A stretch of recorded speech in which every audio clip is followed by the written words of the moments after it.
napag-usapan natin ang patungkol sa pag-ambush nitong si Michael sa may grupo nitong sila Rimuru, kung saan ay isa-isa niyang pinabagsak ang mga best fighter nitong kasama at hindi alam ni Rimuru kung ano ba nangyayari sa kanila. Pero bago natin simulan itong video na ito ay i-roll muna natin ang intro.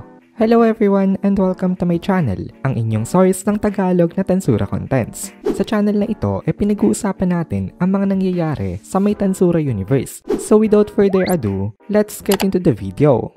So inutusan nga nitong si Rimuru itong si Ultima na buhatin yung mga nag-collapse at tumakas na sila dito. Sinabi niya kay Ultima na meron daw siyang plano, pero in reality wala naman talaga. Sinabi niya lang yon para iligtas yung mga natitira pa dito at naniwala naman itong si Ultima sa kanya. Pero nung pupuntahan na nitong si Ultima si Diablo biglang tumayo ito at bigla siyang tumawa. Sabi ni Diablo teka lang daw kasi kaya niya pa naman daw na lumaban. It turned out na okay lang pala itong si Diablo, kaya medyo nagulat itong si Michael dito.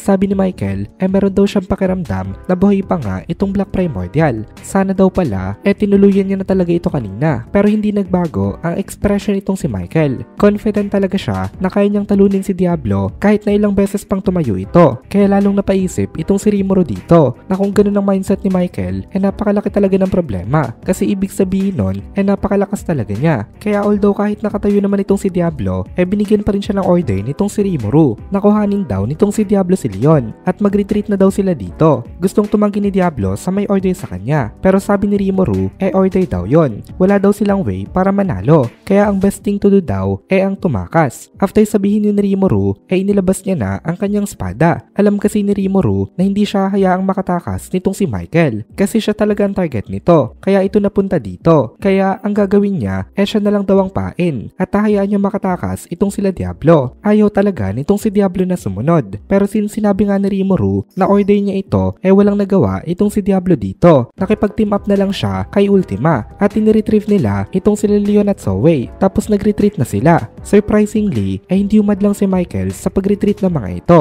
kaya nagsalita itong si Rimuru. Nakala niya daw magi-interfere itong si Michael dito. Nag-reply naman itong si Michael sa kanya na wala daw siyang interest sa mga small fry. Mabuti na lang at wala na itong si Diablo dito, dahil kung narinig yun ni Diablo talaga mag-iinit ang dugo niya kay Michael at siguradong ilalagay niya itong si Michael sa kanyang must kill list. Itong si Diablo kasi mapaghiganting demon, kaya sigurado si Rimuru na hindi papalagpasin ni Diablo yon, kaya talagang napakadelikado nitong si Diablo. Pero wala nang time si Rimuru para yun pa ang isipin, kasi ngayon nga 1 against 4 ang kanilang ratio. Kahit nga si Michael lang nandito wala na daw palag itong si Rimuru, lalo na daw ngayon na 4 pa itong haharapin niya. Kaya naisip ni Rimuru na tapos na daw siya. Worst case scenario nga mamamatay siya, pero mabuti na lang at buhay itong si Feldora, kaya pwede naman siyang ma-revive later on. Never niya pang na-test ang revival process na yon, kaya medyo kinakabahan pa rin itong si Rimuru, kasi what if ma-revive nga siya pero nag-iba naman ang personality niya. Kaya kahit na meron silang ganitong capability ayaw pa rin ni Rimuru na mamatay itong si Feldora, kasi pagka-revive nga nito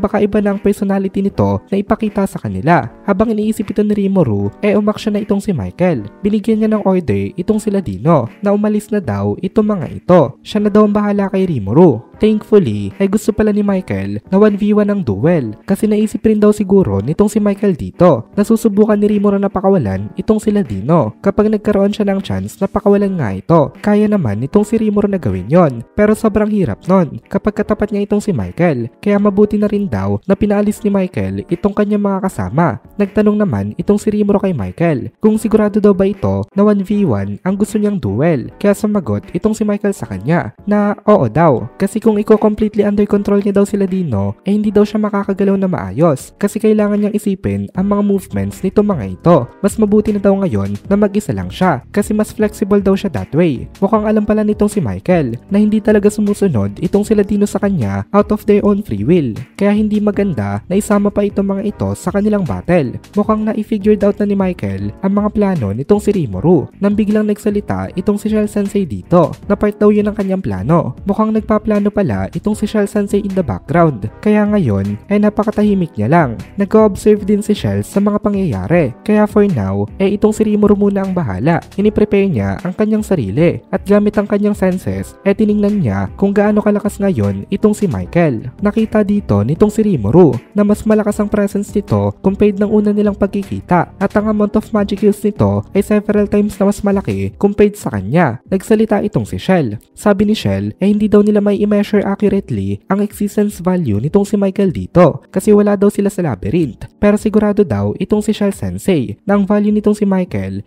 over 100 million. Nagulat dito itong si Rimuru at sinabi niya na kung ganun daw ang case hindi daw nila dito kayang manalo kasi isipin naman natin kahit nga doble lang ng existence value mo, ang existence value ng kalaban close to impossible lang manalo, lalo na daw ngayon na itong existence value ni Michael more than 10 times na mas mataas kung ikukumpara sa kanya. Pero sabi ni Shell Sensei wag daw si Lord Rimuru mag-alala kasi ang power output naman daw ang nagmamatter, hindi lang existence value ang basihan kung sino ang mananalo kasi ang existence value ay sukatan lang naman halos ng energy. Marami pa daw factors na kailangan na i-consider at isa na doon ang willpower. At in terms of willpower, malakas naman daw itong kay Lord Rimuru. At dito na muna natin tatapusin itong video na ito. Kung nagugustuhan mo itong mga videos natin, ay please consider joining the membership para mapanood mo na agad ang mga kasunod na part dahil palaging advance ang ating mga members. Also, ay please consider leaving a like at mag-comment ka na din para ma-boost naman tayo ng algorithm.